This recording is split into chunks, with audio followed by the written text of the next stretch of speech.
Welcome to this self-care yin practice.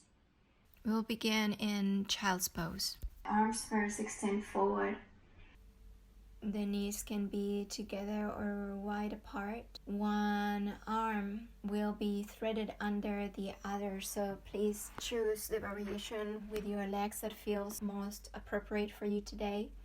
If the tops of your ankles feel too much pressure or discomfort, you can place a roll blanket underneath them.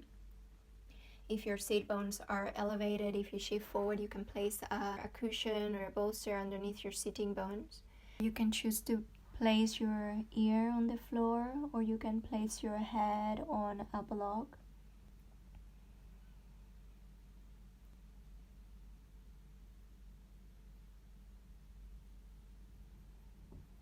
And you maintain an awareness of the sensations that are always communicating to you where you need to be.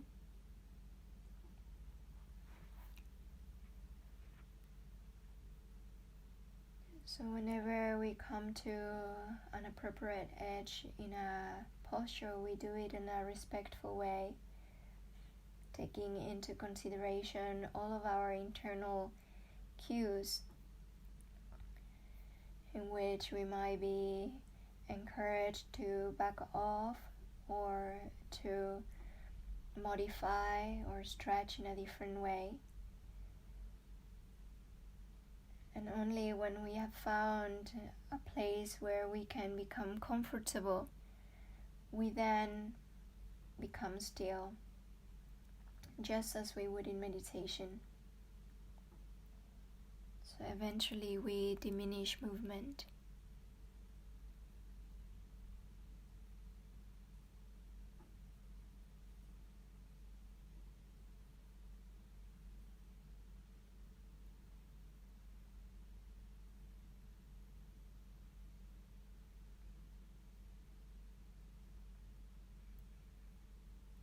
Just taking 3 more cycles of breath here.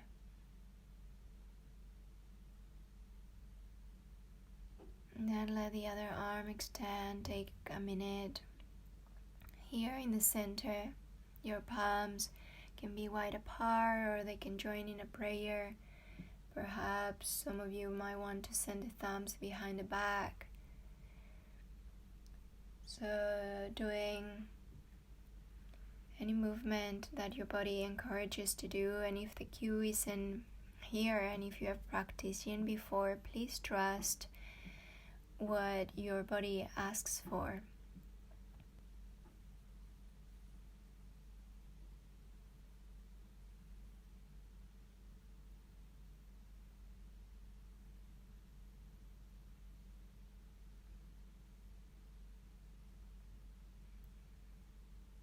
Just taking 3 more cycles of breath here. And then begin to thread the opposite arm underneath. Moving on to the second side.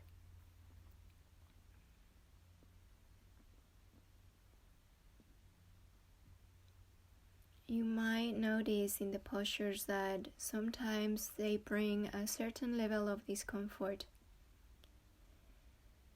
And yin conditions us to stay with the intense sensations that arise, rather than quickly moving on to the next posture. So it trains us to become more comfortable with discomfort instead of becoming alarmed or instead of wanting to move and come out of what we feel.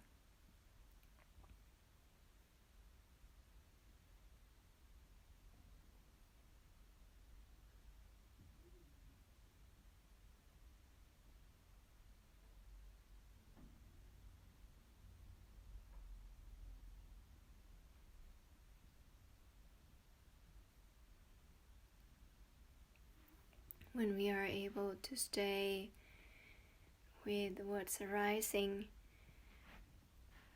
we are being offered with an opportunity to cultivate a non-defensive attitude towards sensations.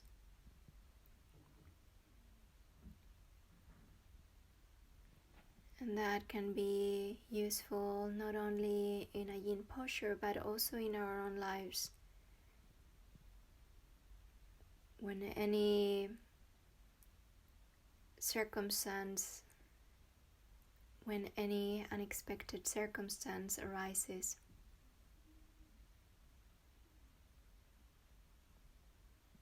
only have 10 seconds or so here.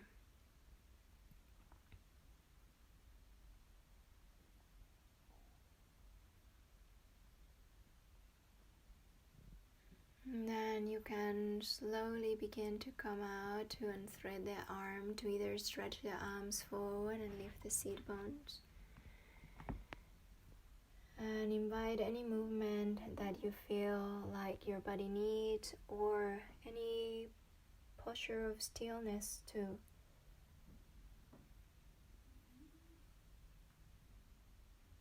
The more we are able to acknowledge what our bodies need, the more feedback our bodies will provide whenever we practice.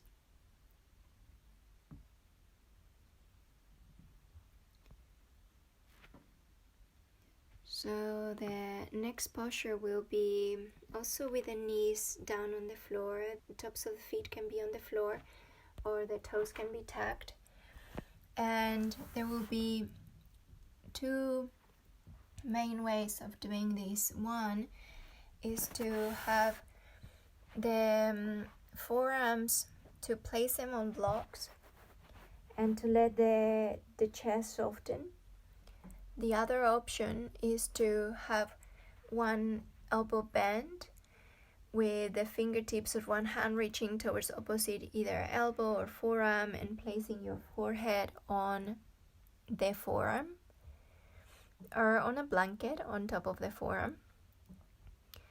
Or also the elbows bent with the palms in a prayer behind the neck can also be an option. And the elbows can always go further forward or wider out. If you feel too much intensity and you have a bolster, you can place the bolster underneath the rib cage. And if it's too much, your sit bones can move slightly backwards as you did in child's pose. But this is called puppy pose or anahata asana.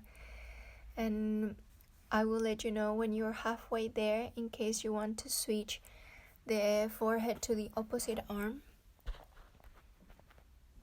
So we begin.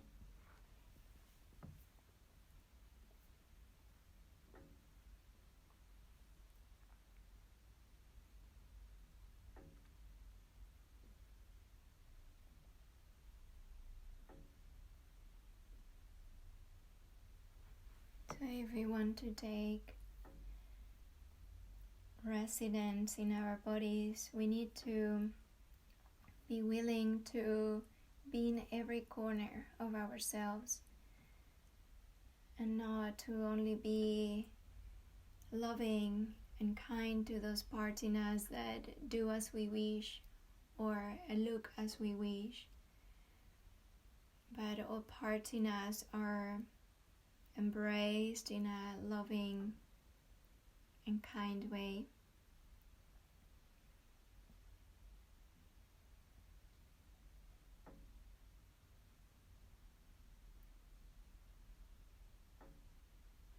So you can change sides with your forearm resting, with your forehead resting on opposite forearm if you are doing that variation.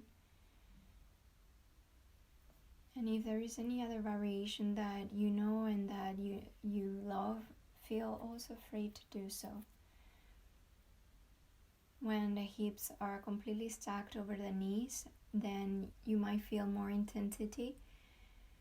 While if the sit bones travel further back, you are releasing some of that back bend action,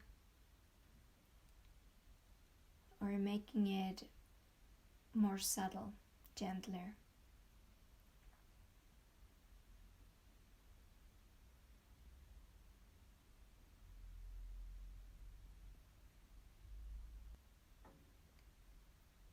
so that if ever a posture feels too much for you, if you have any shoulder injury or anything going on in your neck or in your arms that makes a posture feel unbearable, then you must come out.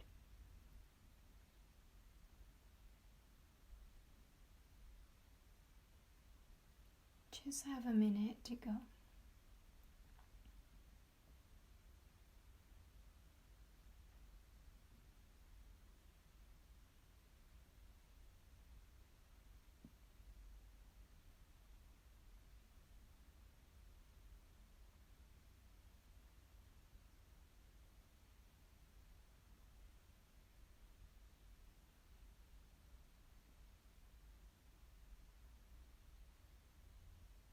Slowly straightening both arms, walking the hands back, either taking child's pose with knees bent, forehead down on the floor, and the arms back by the sides of the body so that the shoulders completely release, or laying on your front, taking about half a minute to do as you need.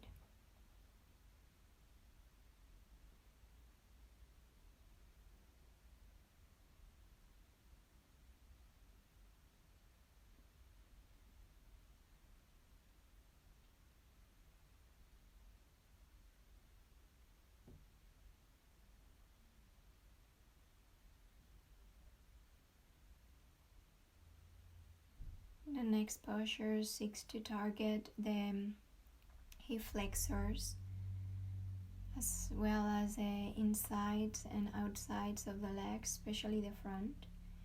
So it will be any variation of pigeon or deer pose, and for that you can have your front knee either more close to the midline or to the outside.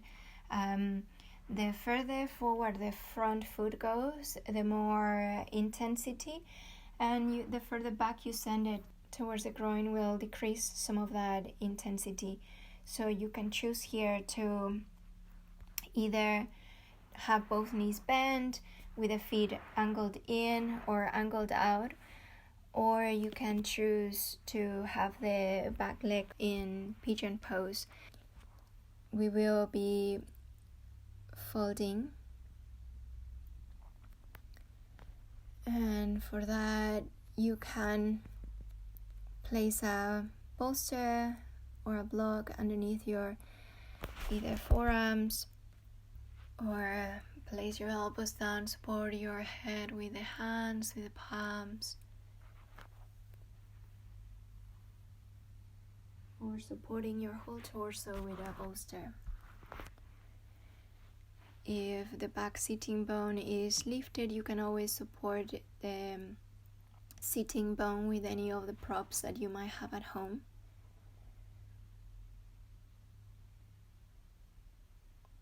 And today I wanted to share the Four Noble Truths that the Buddha spoke about thousands of years ago, so over 2,500 years ago. The Buddha said, "I teach suffering, its origin, cessation, and path. That's all I teach." And so he went on to say that the first noble truth is that life is suffering, or dukkha. And even though this might sound slightly negative or even pessimistic, what he meant is that all of life is change. That one of the facts about life is that it is impermanent. There is impermanence, there is always changes occurring. And in these changes we have old age, we have sickness, we have death. And eventually all of the things that at some point in our lives give us pleasure can also give us the opposite when they no longer exist. And this is in itself a cause of suffering. So we might know how this, even up to this day, still has truth, as we know how much when we love something and we lose it, the polarity it brings when it does. Whether we have lost someone we love, or an experience that brings us joy for a long time but then ceases to be and brings us grief or pain or discomfort. And how even with your current sensations in your body, how they will too pass, how they will too change.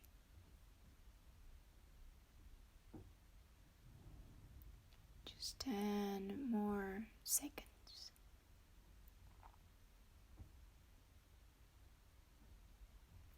Beginning to come out of the posture, placing your hands on the floor to help you move into an upright position.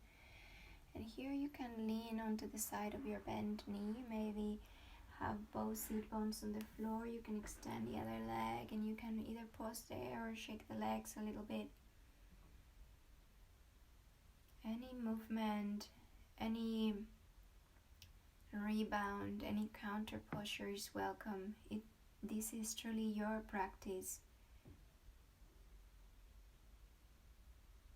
All things have many ways of being done, and there is no right and no wrong. Wrong causes pain. And then begin to move over to the other side. I will simply shift towards the back of the mat and bend the back knee. We start now.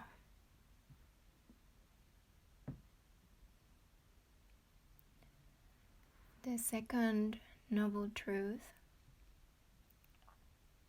states that selfish desire is the root of suffering.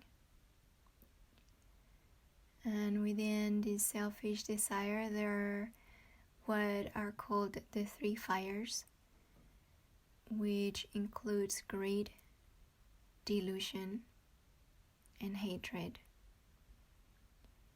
And the Buddha said that it is not because of life itself that we suffer, but because of the demands that we make on life. When our expectations are not fulfilled, or they are fulfilled but then things change. And eventually it is not so much the experiences in themselves that bring suffering, but it is more our resistance to those things that make us suffering.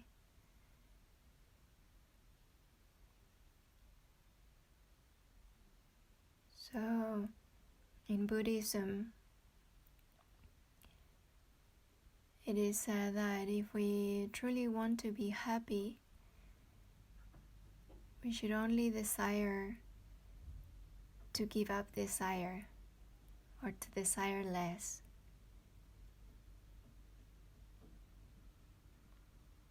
And every time that we satisfy our desires,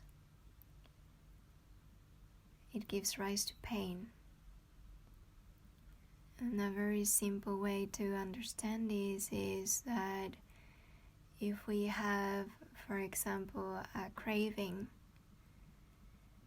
and we love this coffee or this ice cream, and we have big quantities of it, it will affect us. If we eat too much, we will have stomach ache. If we have too much coffee, we might not be able to sleep. So every action has an equal or opposite reaction.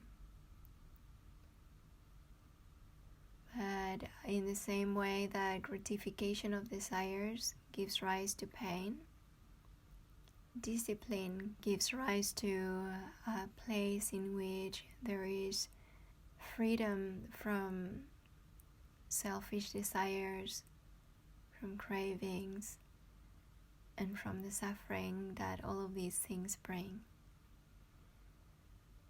where all attachments are or can be lost, or they cease to have a strong pull in us.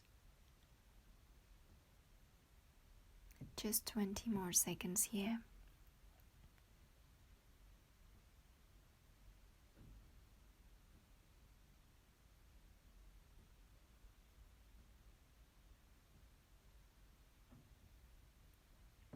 And slowly begin to come out. Feel free to straighten the legs, give them a bit of movement or shake, or move as your body invites you to.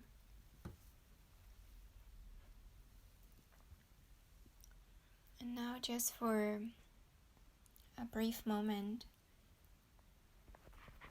bend one knee and leave enough space between the thigh and the foot. Is like Janu Shirshasana, where you bring the sole of the foot to your thigh, but you don't. And begin to massage your foot. So begin to create a little bit of pressure with your thumbs on the foot. You can use both hands. So it's called palming, and you press with one hand as you lean your body weight onto that side, and then lean onto the other as you palm that side. And moving up the calf, also with the weight of your body leaning against the calf as you massage your leg.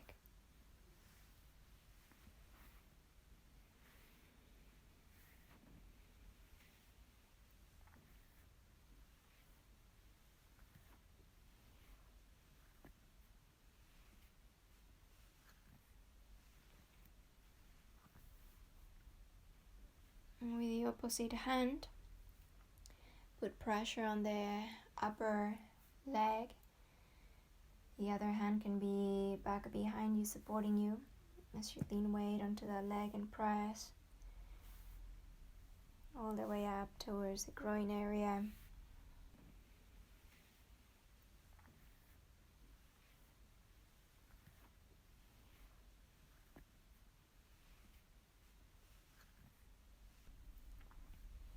And then cross the thumbs, let the palms join together and do the Thai chops. Up and down.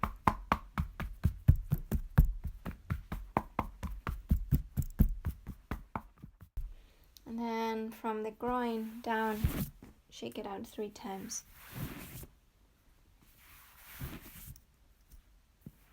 And then switch legs. So the same on the other leg. First, begin to massage your foot.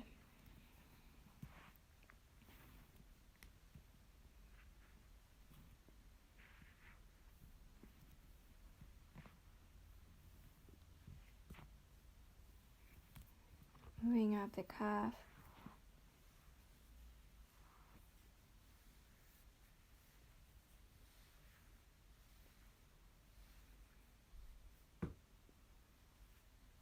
The opposite arm back with the same hand on the bent knee back, and the opposite hand putting a little bit of weight onto the leg.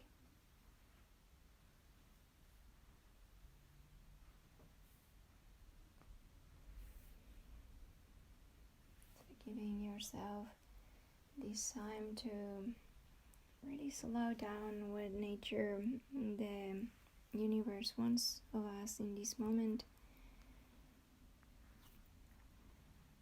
And crossing the thumbs, so from up, down, moving back up, moving back down. And then sliding the hands down the leg, shaking it out, or cleansing it out as you throw any excess energy in the legs. Now the legs will be wide apart. You could bring one foot in with the knee in the bent position. The following posture will be side bend. So here you can have your elbow either on the leg or on a block. The other hand can be back behind you, or you can grab a strap if you have one and place it right underneath the toes in the ball of the foot or so. And you can reach the strap behind your back, grab it with the opposite hand, and then your elbow can release down to the floor.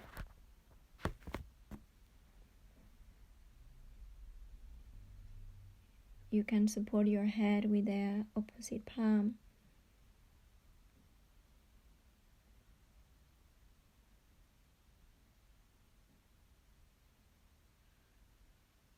Always super important to check in to how you're feeling.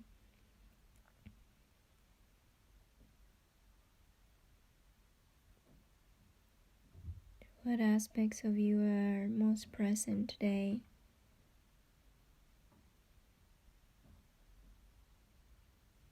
We don't reject anything of what arises,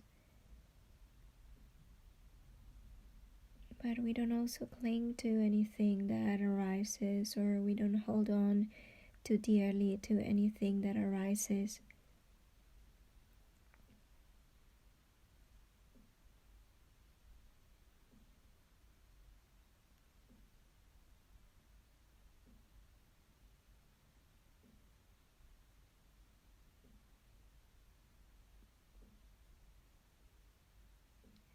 In a scale of 1 to 10, you never want to be in 10. You always want to be around 8, perhaps 8.5, where you can feel the sensations, you can feel a slight degree of tension or stress even in the joints, but never something that feels too overwhelming.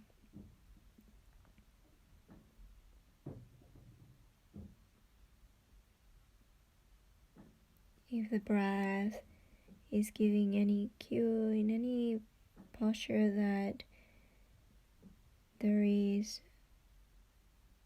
forceful efforts to be able to breathe naturally, then in that case it is best to back up.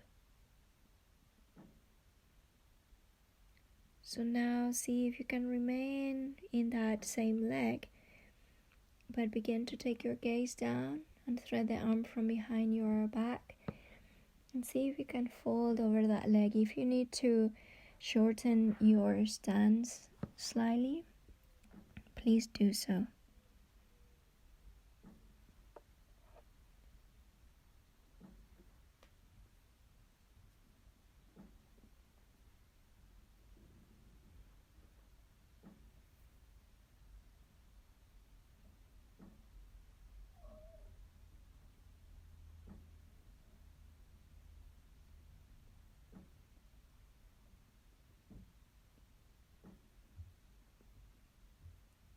In the Dhammapada, which is the book of the teachings of Buddha, of Siddhartha Gautama, or Siddhartha, it says, don't get selfishly attached to anything, for trying to hold on to anything will bring you pain.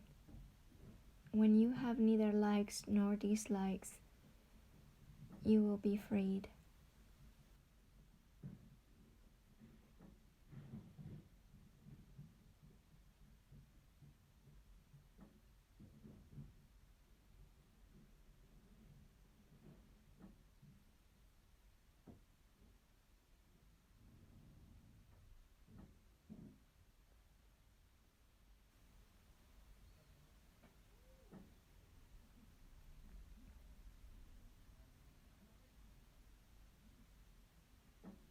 The third noble truth says that any ailment that can be understood can be overcome. So there is a cure for all of this suffering due to the impermanence of things. So this is the truth that involves good thoughts that lead to good actions, which lead to good results.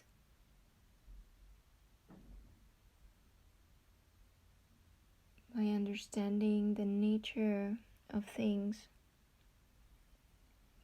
by understanding the fleetingness of everything that exists, and the only permanent thing that there is in life is impermanence. By understanding this and by not resisting this, we can begin to overcome all of these. Please slowly begin to come out of the posture, taking a rebound, a counter posture, or a twist over to the other side.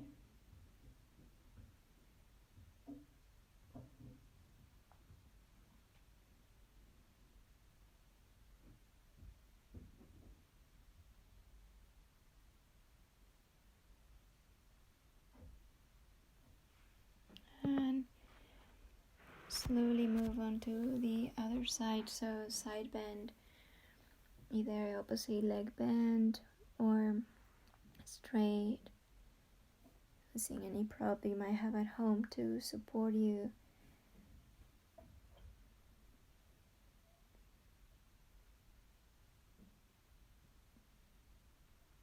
Life at times will give us all that we desire, all that we want.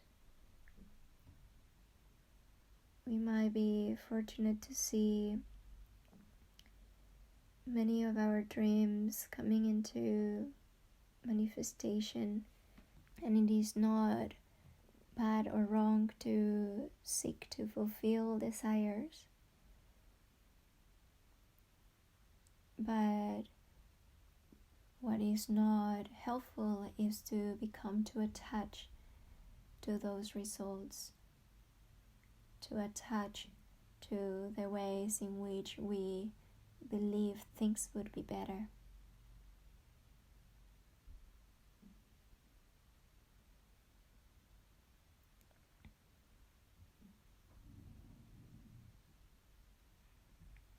The more we resist what the moment to moment brings, like noise from outside,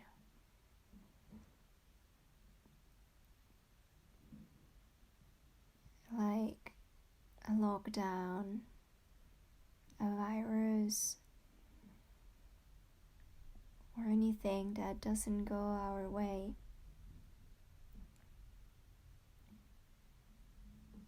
The inner resistance that we create will not affect the virus or the person who is making the noise or even the universe, but will affect ourselves. So we can be free from all of this only when we understand that we have way more power inside ourselves than we believe by the courageous act of accepting things as they are.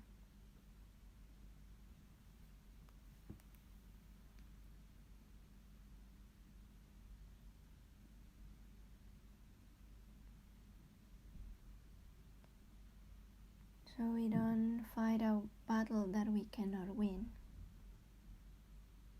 Last breath here.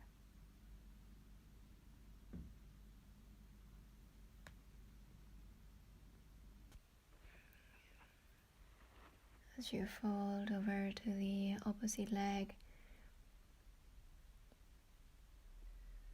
give yourself fully into gravity. Notice if there are any parts in you that are experiencing a holding, a resisting, a preventing of what needs to be there to be there.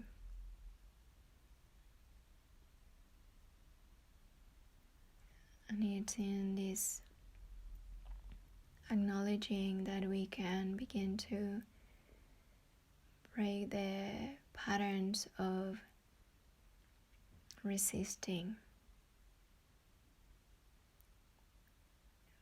of fighting against what is.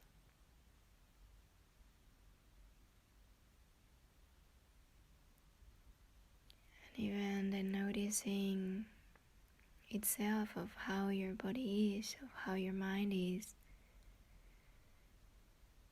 of how your heart is in itself a sign of love, a sign of care.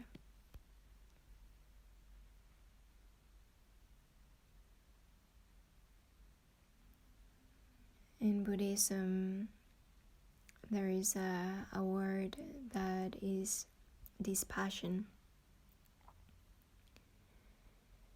And even though for some this word might represent something negative or undesirable, it has a meaning of falling into a deep state of allowance, where things are neither rejected nor embraced. All things are simply let be.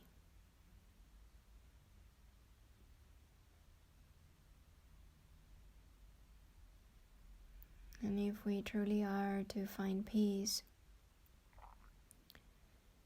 we must develop this passion for what is arising.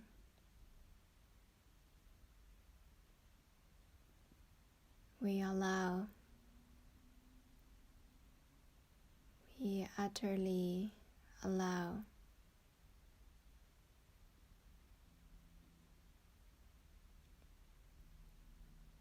And we begin to lose the grip, the holding, the clinging, the attachment to the ideas, the beliefs that don't really give space to see reality as it is.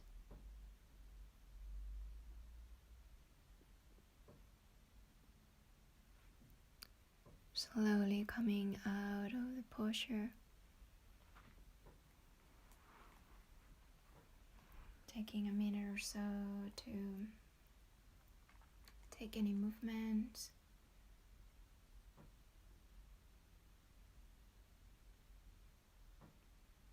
While you take your time, I will explain the next posture, which can be a forward fold of your choice.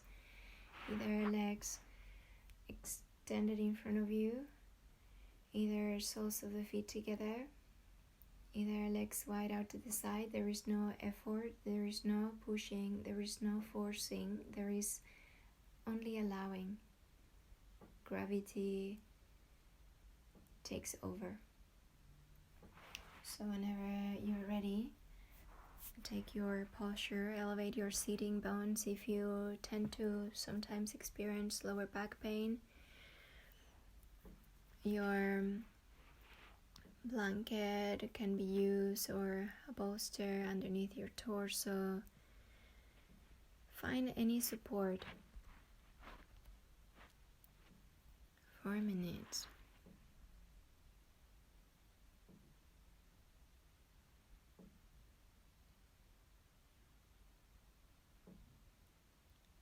The final truth within the four is that suffering is overcome by following the Eightfold Path, very similar to the 8 limbs of yoga. And that Eightfold Path consists of right understanding, right speech, right purpose, right conduct,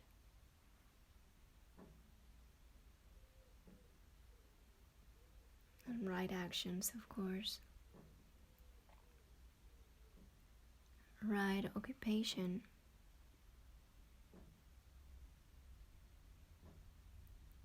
right efforts, and meditation.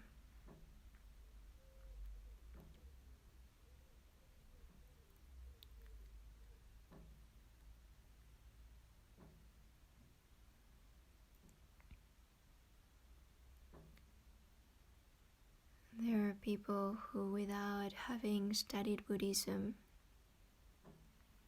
or without considering themselves spiritual, already have in themselves all of these qualities. There are some that once embarked on the spiritual path or in the path of self-knowledge and self-realization can help but follow unconsciously without being aware of it. All of these paths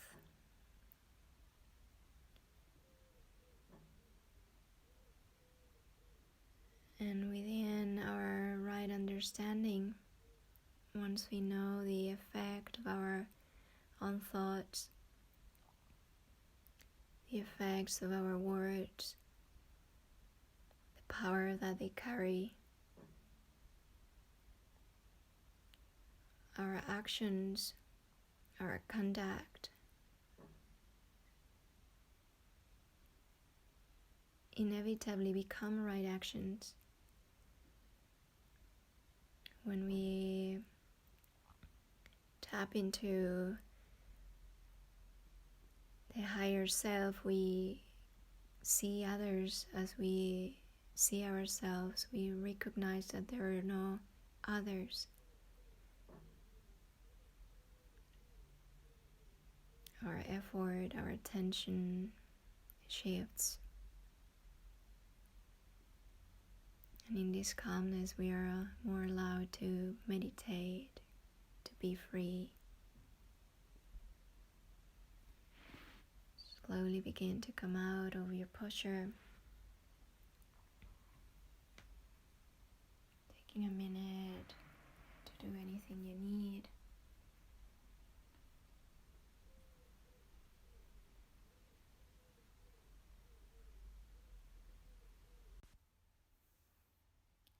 And slowly begin to make your way down to a laying down position. Once you get there, allow the knees to bend. This will be our last posture of the sequence. The arms can go wide into a T shape for now. And I will give 2 different options. One of the options will be to separate your feet as wide as the mat, so you can toe heel the feet out until the feet are aligned with the outer edges of your mat. And simply let the knees drop to one side. You can stay here, or you can place the bottom foot on top of the opposite thigh. And it can be right above the knee, it can be a little higher, it can be the ankle on the thigh. And in Yin, there is no right or wrong alignment, so your gaze can go over to one side, to the other, or up. And for the other option that I personally find a little bit more stimulating for the outside of the body, the lateral part of the body, it is to cross the top leg on top as if it was eagle legs. And it can be with the opposite hamstring on top of the opposite thigh. Or some of you might be able to go into the whole wrapping of the foot, the top of the top foot, around the opposite calf.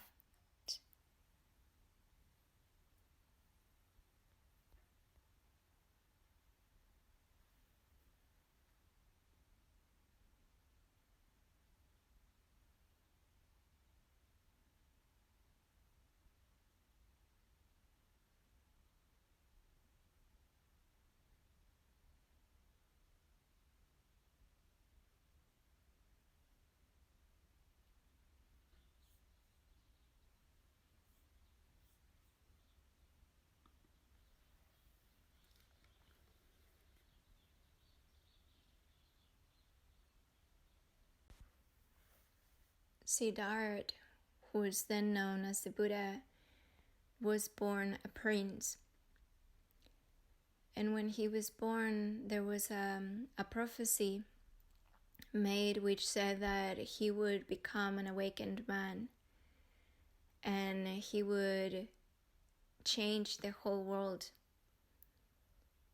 and that he was not going to rule an empire as his father wanted him to, but he was going to rule in the hearts of people. And because of this prophecy, his parents tried very hard to prevent him from seeing old age, sickness, death, and the cycle of impermanence, so that he would not suffer, because they believed that suffering would be the cause of his awakening and the cause of him giving up his throne. Even though his parents' attempts to prevent Siddhartha from seeing the truth of life and the nature of life, Siddhartha was exposed to all of those things that his parents didn't want him to see. He saw very sick people dying, old age, and all of the pain that this causes and all of the fear that this causes. And it was because of deep suffering that he was able to awaken. So after years of penitence and renunciation, exploration, meditation, he realized that more than those who hate you and more than all of your enemies, an undisciplined mind causes greater harm. And this is one of the reasons why he chose to study so deeply the causes of suffering. And as I mentioned before, a lot of it was connected to impermanence. Just around 5 more cycles of breath in this posture.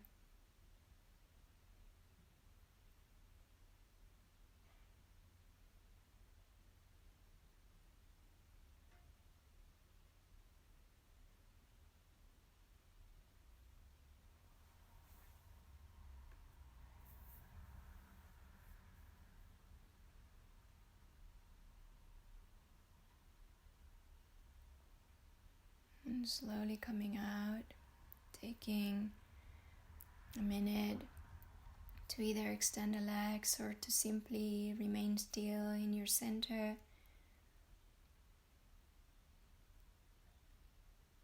Sensing any difference between one side of the body and the other. Any residuals of what you just did.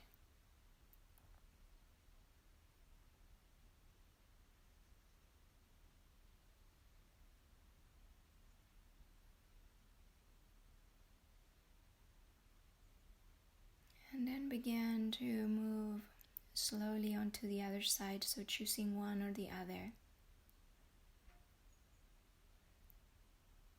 In the position where your ankle is on the opposite thigh, you're stimulating the stomach and spleen line a little bit more in the front of the legs, the psoas muscle, and the foot that is on the floor can always be slided a little closer to the sitting bones, or that is most proximate to it. So the same leg side.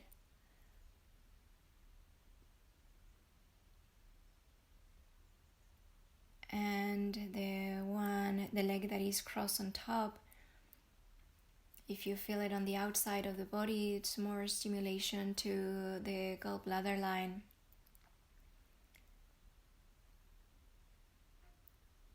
And to its counterpart, which is the liver line.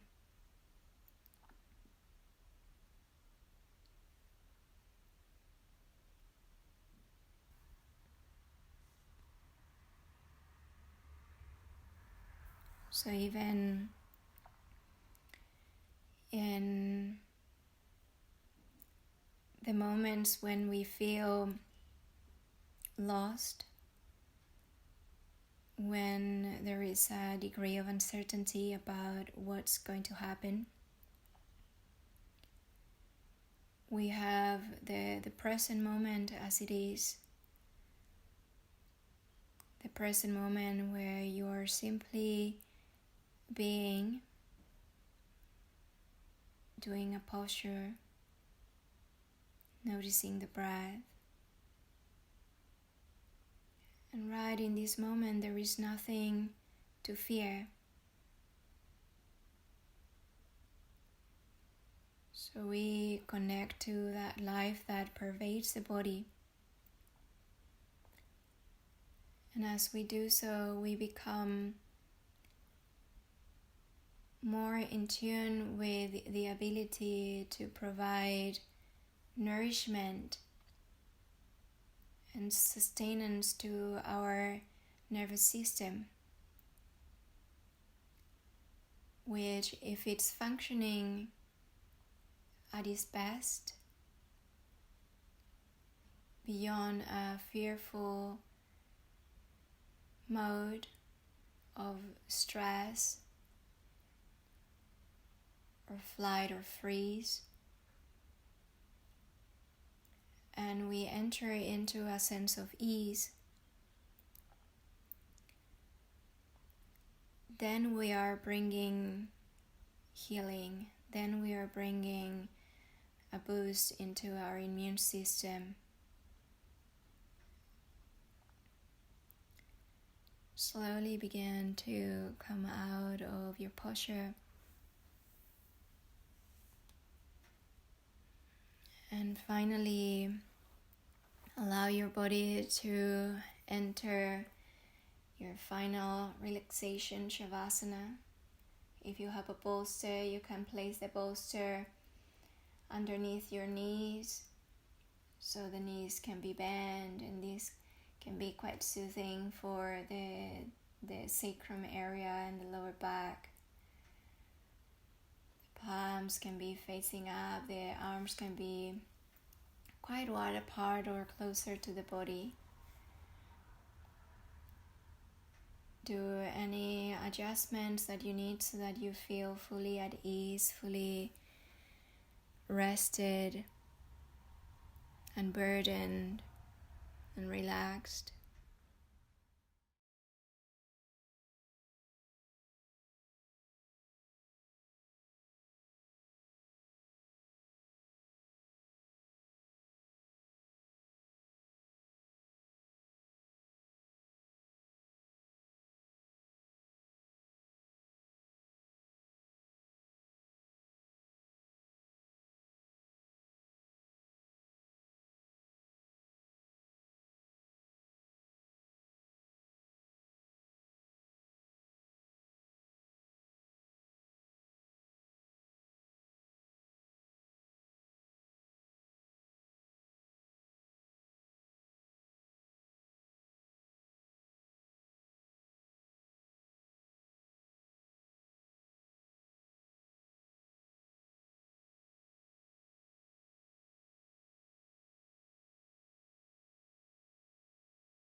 Once again, becoming aware of your body,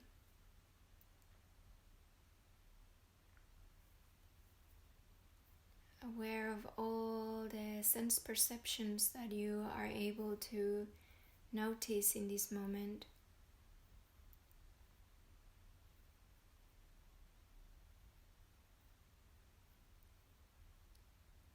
Aware of the inner energy field in your hands, in your palms, as you begin to bring movement onto the fingertips, onto the toes. Allow the arms to stretch all the way up alongside your ears, maybe interlacing the fingers, pointing the palms up as you roll onto the left.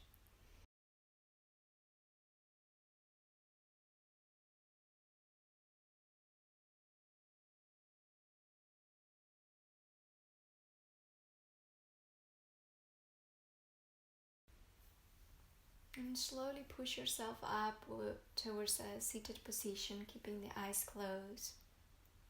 Bring the palms to the heart. The thumbs can hover above the space in between the eyebrows, the third eye, where we connect to our higher consciousness. And with attachment and full acceptance, we embrace this moment. The thumbs hover above the lips as we vow to speak our truth kindly. And we guide the thumbs to the heart to always tend and nourish and care for all of the parts in ourselves.